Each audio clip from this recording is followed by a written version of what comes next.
behind the very... Hello everyone! Hello Emuzens! Hello EJ family! Today we are celebrating the gift of life of a woman behind the very successful EJ agency.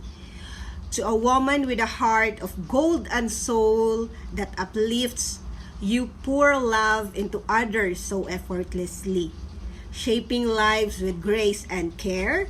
On your birthday, Miss Emmy, may you feel the same warmth you've given to so many. Today, we celebrate you. Thank you, Founder, for touching my life so deeply, not just with kindness, but with purpose.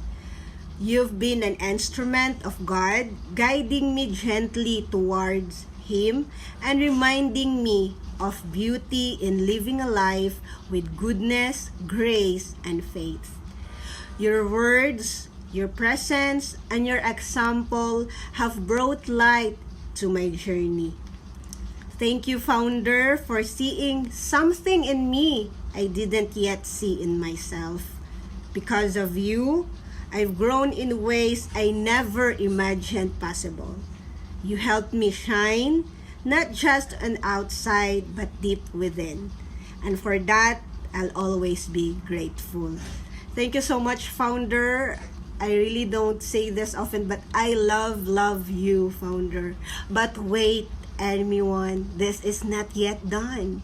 Hold on and relax, for we will know a little more about who is EJ Emmy, the founder of EJ Agency. Huwag kukurap dahil ito na ang aking short but sweet presentation for our birthday celebrant, our founder, Miss Emmy.